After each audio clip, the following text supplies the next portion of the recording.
Hello, everyone, and welcome to episode 2 of Be Prepared. In this episode, we're going to cover our top 5 decks going into set 5, and maybe one honorable mention as well. So, before we jump into that, though, if you wouldn't mind to leave a like and subscribe to our channel, we would really appreciate it. It's going to help the channel grow and help us continue to make more Lorcana content as we go throughout set 5 into set 6 and even into Pixar into 2026. So, without further ado, let's dive into our top 5 decks for set 5. At the top of our list, the start of set 5 is Still Song. Yeah, Still Song is, like you said, it had a lot of momentum towards the end of set 4. Started winning some set champs and stuff like that. It made some really good showings. Some of the latter DLCs in the meta, and so you think, okay, you then have to look at the beginning of the meta, especially. We look at what decks were good, and then what new toys did they get to play with, and I have to think that Amber was the big winner from set 5, from Shimmering Skies, because it got two really good toys in Daisy Duck Donald State. Maybe the best one drop. Let's just say she is the best one drop in the Yeah, world. yeah, for sure. She's the most expensive. We went and checked. She is the most expensive super rare in the history of Lorcana. She's more expensive than a Whole New World or anything else, anything outside of some legendaries, and and she's even more expensive than most legendaries. Let's be Right. honest. Yeah, exactly. Yeah, no doubt. And that card is just so great. So Yeah. you get this right here, which is an awesome one drop to add to your arsenal. Not like set 4 Still Song was a quick deck that just puts it even quicker a little bit. And then also they get the legendary Prince Naveen to add to it. So now you have, think about Daisy, Smee or Piglet on 2, Ariel on 3 to go discover a song, Prince Naveen on 4 to sing that song, Whole New World, Grab Your Swords, Along Came Zeus, whatever song you're needing in that instance. They just got so many new toys. And, since the big bad boogeyman, which we'll cover here later, is an aggro deck, Still Song is the best at Right. aggro decks.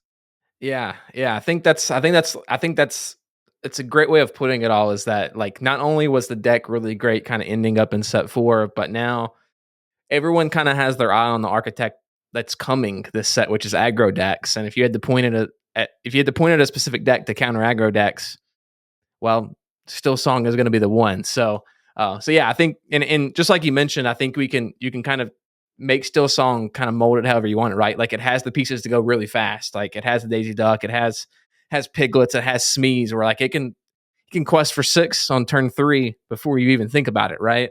And then it also has all the control elements that you need as well, which, there's the new rooster. I can't remember what his name is. Alan Adele. Yeah, right. That card's interesting. Like, I don't know. It's interesting. Yeah, there's a build there where you can go flutes and Alan Adele. So then think about it. You're getting 2 lore off of every song. Yeah. So late game, especially if you can get out that rooster and a flute and just sing a song that you're going to sing anyways, probably in that turn. Right. Yeah. I mean, it's so that may not be, that's definitely something to test and see which one's better. If flutes and Alan are good, maybe just Alan by himself is good. Maybe flutes are good without it. There's still, that's the fun part about being so early. But we know that Still Song as a whole is poised to have a really good run this set. Because it can deal with the aggro decks, and then also it, like you said, it can go quick, and so it can get underneath a blue steel, a sapphire steel, a ruby sapphire deck. That maybe you have a little bit slower early game where it can get just underneath you, and then it can creep in there and finish them off. So that's why it's my top pick for the deck to beat right now. Is Still Song. No doubt about it. And so, with that in mind, going into our second deck, if you had to counter Still Song, Still Song. We got to keep this in mind too. We're recording this. It just released on Friday. Yeah, One of the early indicators of the meta is a tournament from Germany called Battle Bear. It's a store called Battle Bear. They've done this since set 2. They have a huge opening weekend release tournament. They had 44 players at this one this weekend, and 2 of the top 4 were Still Song. Yeah.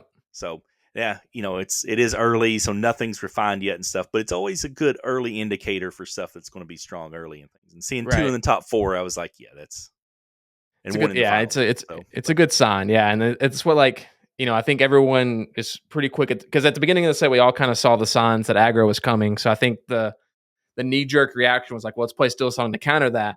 And then, of course, it's going to kind of go back the other way and say, well, how do we counter Still Song?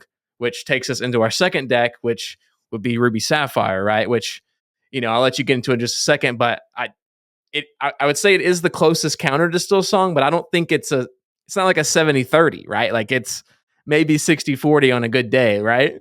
yeah, it definitely is the counter to it. But like you said, the problem is Steel Song can be so quick now.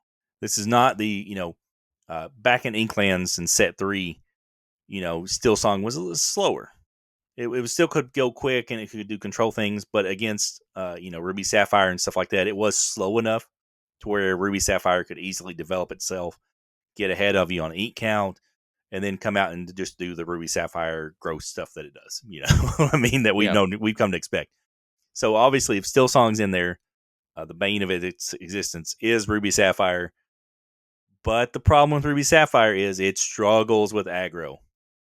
That is such a bad matchup for it because again, it's got the question that Ruby Sapphire has to answer is can it develop an early game? With like a Gaston Yep. and some early minions and stuff to get out to counter that pressure while also still somehow figuring out ways to ramp. I think we talked about last week. Is it Tipo? Yep. Yeah, Tipo is a good one. Detective Mickey's going to be showing around a little bit and stuff, just that way you have something on the board, some kind of board presence early on.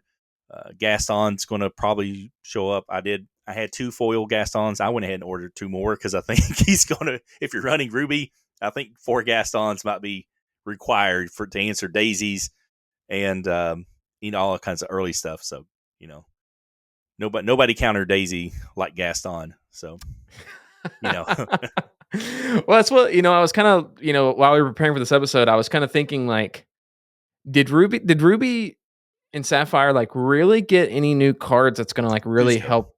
Yeah, right. It got the I think Cusco. Cusco is a big thing.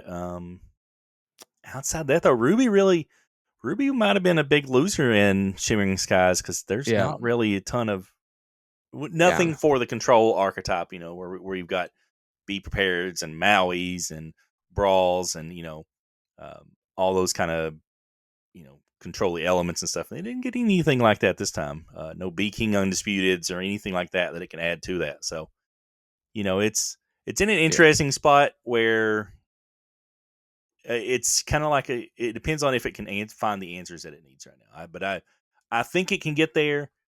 But there is some concern there for if it can, especially the aggro matchup is one where or maybe you just accept that if you if you sit down against a 10-year-old playing aggro, you're going to lose. yeah. Right. And Yeah, you just it's take yeah, the L and move on. yeah, Um, yeah. I so think that's what's always scared me because I really like playing Ruby Sapphire, but that's what's always scares me is like with the old archetypes, you could get blown out. You could get blown out like by turn 4, and then you're just done with the game, and that's never mhm. a good feeling to be in. So I do think Tipo is a good card to help out in that matchup. It's a 1/2, but like it helps you ramp up. It's I don't know, like I just for me, I always hated playing one jump ahead. Mhm. Like it's great, you know, 2 ink, you get to ramp up, but like you're not developing any sort of body on turn 2 at that point. So usually like Ruby Sapphire doesn't never plays a turn 1 play. And then you're one jumping handing on turn 2, and then at that point the other person's probably already at 4 to 6 lore. And then you're trying to play catch up, which sometimes you can and sometimes you can't. It just depends on the on that specific matchup and game. But yeah, I think that's going to be the big question: is can someone put together an archetype for red blue that can stay alive in the early game, at least at the beginning of the set here, where I Yeah. think the aggro decks are going to come out. Um, so with that in mind, I think 1-2 there. I think I think at the end of the set, that's we're going to be looking at Steel Song and Red Blue are kind of going to be the winners of the set.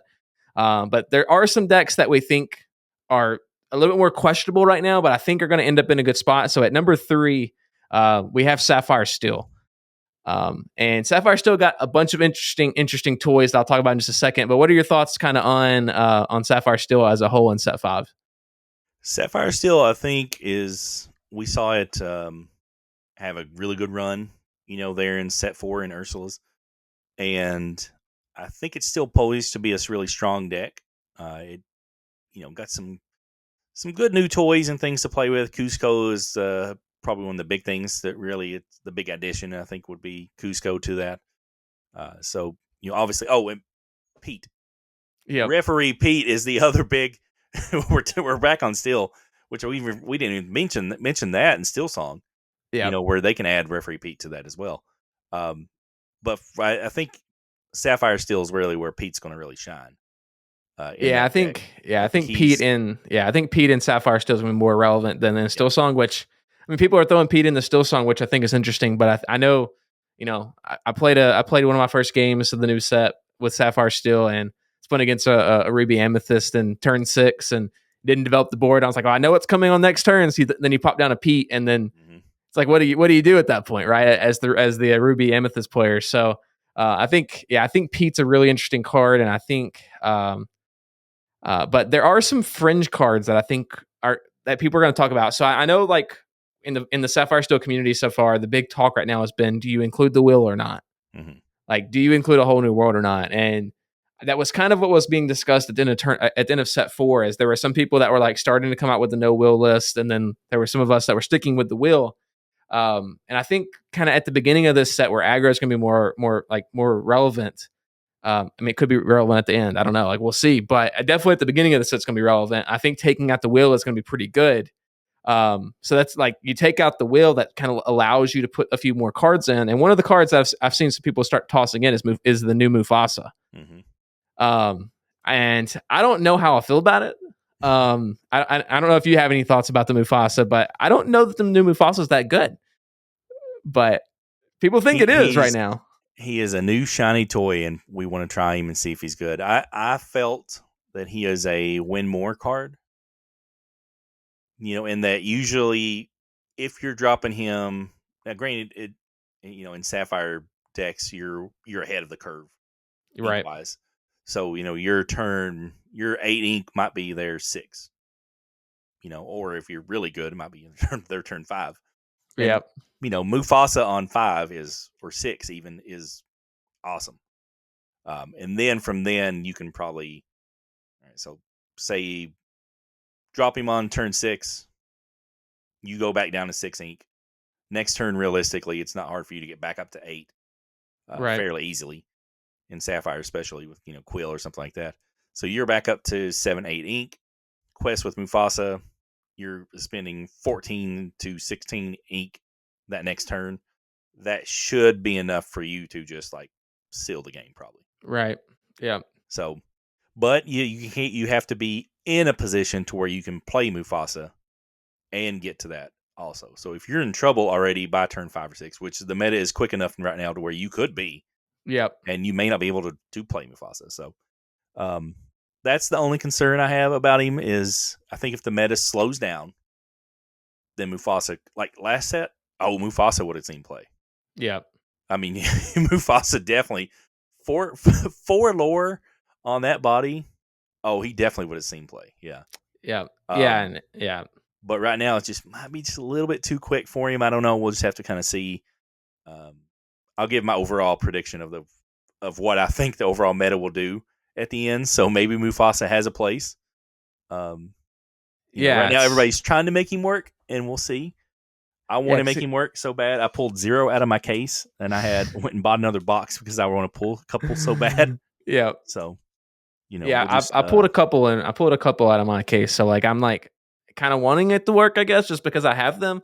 But yeah, I don't know. Like I said, I feel like he's a little bit too slow, and it's the same thing for Chica as well. Like the 2-cost Chica, like where you get if you toss in a second card into your inkwell, you get to draw a card. I think that's a great card if the meta's slow. But if the meta is not slow, I think that card really struggles. So I think Sapphire still got a lot of toys, like you said.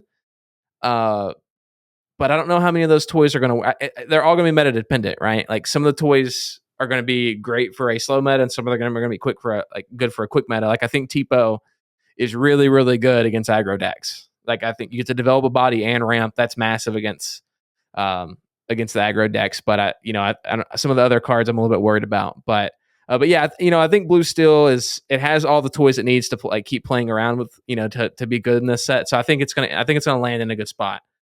All right, so that's our third deck. Moving into the fourth deck, we're gonna talk about Ruby Amethyst. It's the deck that never dies. It's the deck that every set everyone's like, this deck's not gonna be good anymore, and it's going to get past all the other decks, but it somehow stays alive. So, what are your thoughts on Ruby Amethyst going into this set?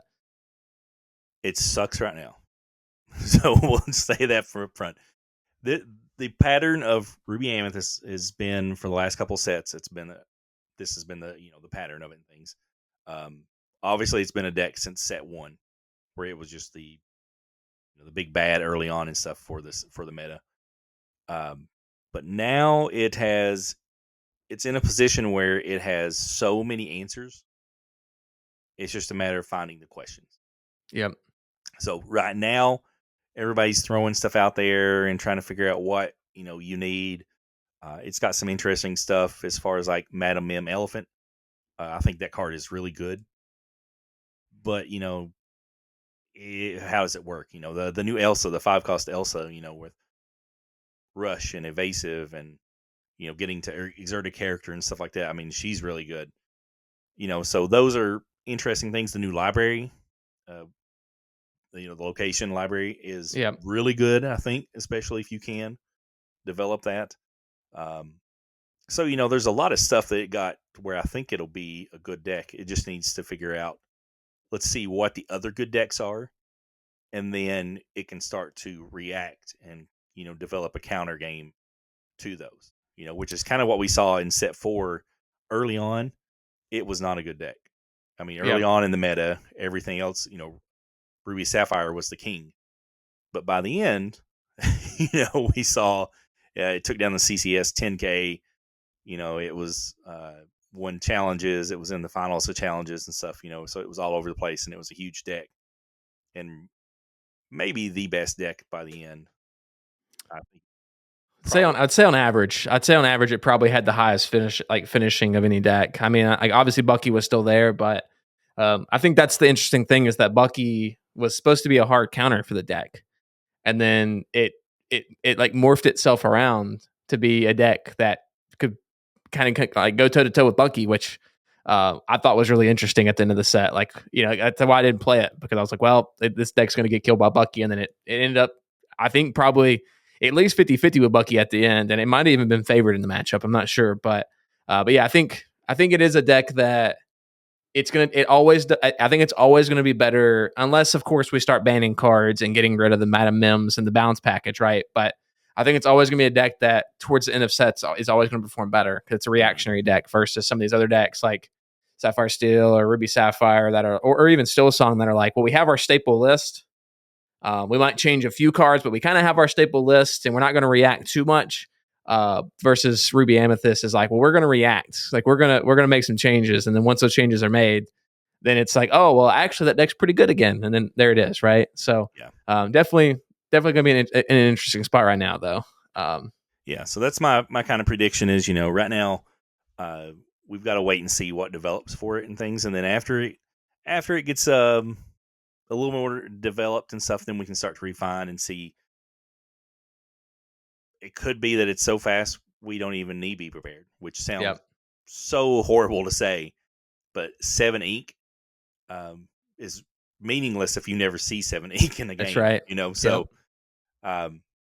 so there's a lot of stuff like that you just need to wait and kind of see, and that's the reason I think by the time set champs roll around, my prediction is that Ruby Amethyst will be back. It'll be a player again by that point, and be a consideration to take and bring around and stuff, which I'm glad, because I do have a full set of foil Mauis that, they want to see the table badly. So I hear that. No, yeah. And then, of course, last but certainly not least in this top 5, I don't know that it's actually going to be 5, but I think we're putting it there right now just because we know that there's answers against it, is the Amber Amethyst aggro decks. Yeah, That's triple where A. I think that's where the most fun toys kind of came up from this set. So, what are your thoughts kind of on what aggro is going to look like in this set? So aggro has been, kind of like a play cards, turn them sideways. Right. Ever since set one, then they had the lemon lime aggro, Lilo and Stitch, and that. But now, it always had the weakness of card draw. Yep. Basically like just dump out your hand by turn 4, you're top decking, and you're either so far ahead the game that you can just close it out, or they have figured out a way to respond to your board and you just lose. So now we have Daisy, who is a awesome one drop. That 4 willpower on her means that she stays around a lot longer than Lilo and Maleficent and some of the other one drops that you used to count on. So you have this great thing. She won me last week. I played triple aggro just because I had to. I had to do it while it's the new hotness. That's right. And I was playing Amber Emerald discard. Game 3, I go Daisy, then Daisy. I just won. Yeah. Like, what do you do? Like he couldn't respond. Yeah. So she is just in that kind of situation and stuff. She's just game breaking, and you just take control of that. And then the other big addition it got was the Amethyst Chromicon. Yeah. Because now you have an item that, yes, it draws them a card too, but when you're sitting there now, you're drawing 2 cards every turn. You're able to put down 2 threats a turn, where you should be well ahead of the game at that point. You don't want to put it down on your turn 2. You want to put it down like turn 4 or 5. When you're needing to refill your hand, that's when you want to start dumping that out. And so it gives you an additional resource to now. It severely lacked in draw power. Now it has that draw every single turn. So the question is, Still Song is horrible. I mean, my son plays Still Song, and I've been playing the aggro. Out of probably the 40 games we've played, I've beat him 0 times.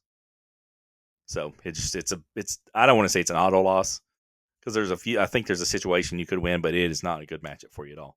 Yeah. So I've been working on it this week, trying to shore up that deck, because I took out Fox and Snake.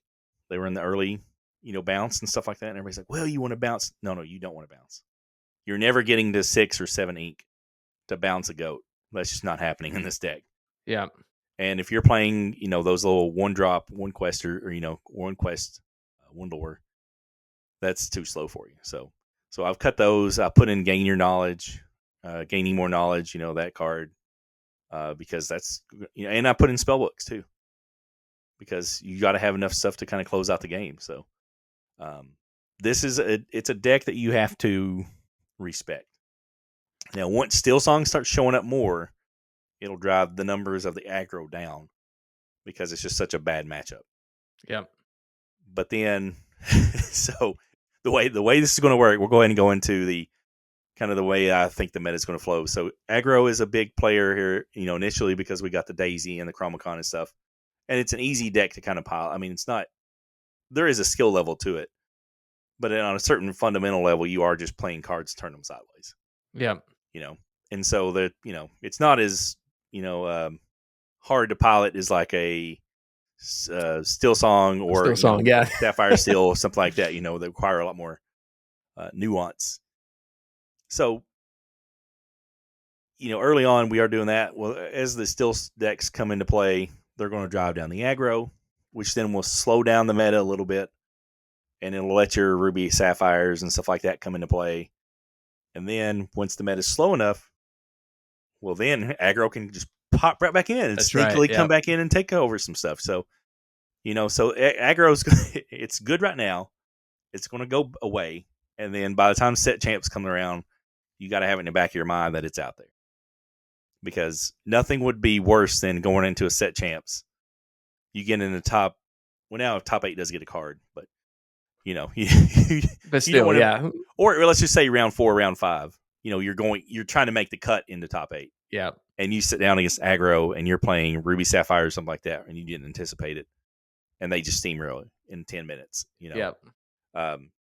So that's kind of where we're at with aggro. I think it's respectable now, Yeah. where you Yeah. don't have to just. It's not the fringe deck that the little kids are running, and you avoid it round 1 or 2, and then you're fine.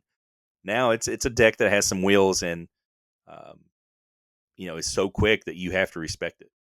That's an interesting way of thinking about it too, is that you knew in the prior sets, or at least in the prior sets, that unless you sit down against a child, you were probably not going to get played. Like aggro is probably not coming.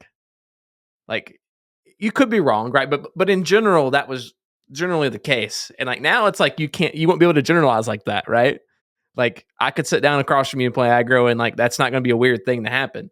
So yeah, I think it's gonna be. I think there's gonna be a lot of hard. Like I don't know. I got that happened to me top 8 last set. Is I sat down against someone that was playing aggro and ran me off the table, and I was like, well, I guess I'm going home. I would have got a card this set. I guess, but yeah, I think that's what's going to be interesting is that like kind of like it's going to be that seesaw, right? Where it's like Hmm. it's going to start off being really quick, and then it's going to like slowly teeter back across, and then slowly teeter back. And I think that's what's going to make kind of the Las Vegas challenge is and the Seattle challenges are going to be really interesting. Where it's like you could potentially see non aggro decks in your 9 rounds, and if you counter them, that's great. Or you might see zero.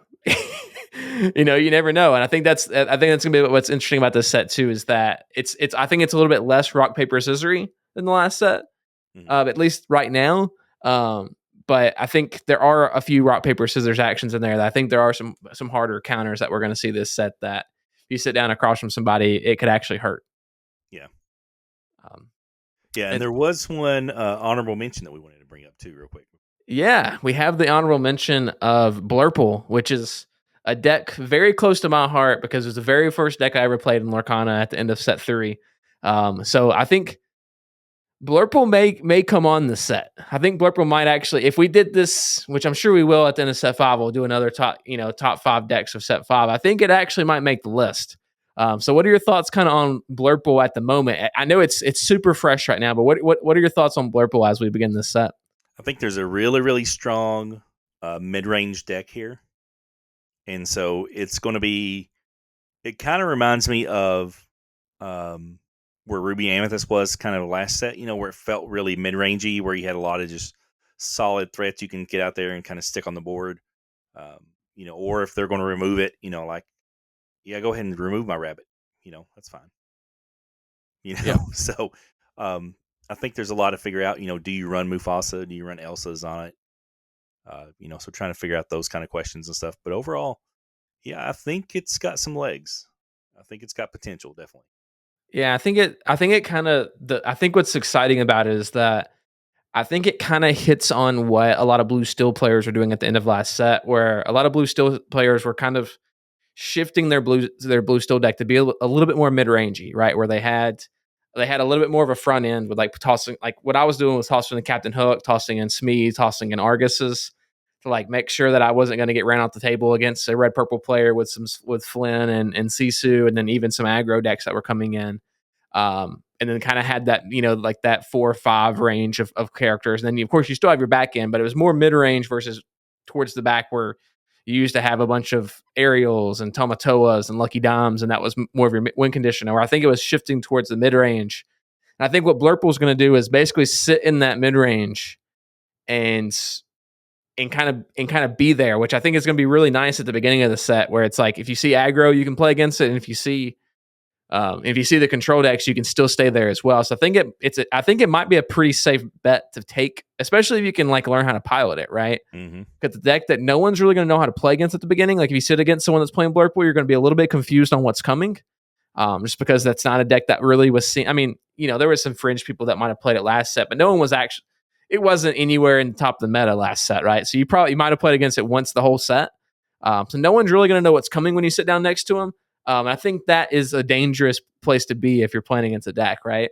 Mm-hmm. Um, Yeah, I think it's got a lot of potential there because it does have such a strong.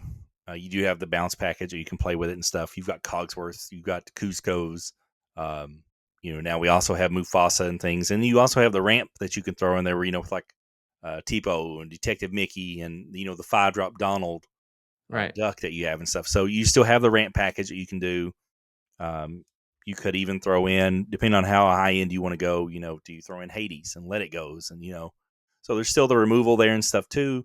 So it's got a lot of potential there, and especially if the meta slows down just a little bit to where it can then throw out bodies that are going to stick on the board. Uh, I think it's got some legs to it. So, Yeah, I especially think so bodies that too. are hard to remove and hard to take care of, because if you throw out, you get Cusco and Cogsworth out on the board, then you got to start really doing some math about Yeah.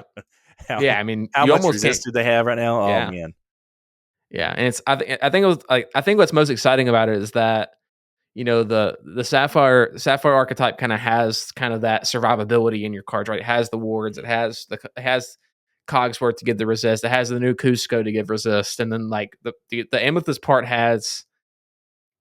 has those like those early characters that can keep you alive, right? Like you can tech in some Rafikis, you can tech in like the Turnabogs, right? That the can new kind of keep you Cogsworth. the new Cogsworth, right, to give you rush, Mhm. right? Or am I thinking about the right one? Yeah, yeah. He on play he gives you rush. Yeah. Yeah, so like there's like a lot of pieces there that I think are really interesting. It's just if someone can figure out what that right mixture Mhm. of those cards come together, I think it's going to make things pretty interesting. But I think middle of the set, like we're either going to see people like really start performing well with Burple, or I think people might start giving up on it and go back to things that are a little bit more safe. But Mhm. I hope it's option one. I hope we find some legs on that deck, and can find a spot where we can land. Yeah, it's definitely where I want to see. So it's definitely one of the more interesting things I think that we're going to hopefully see in the meta.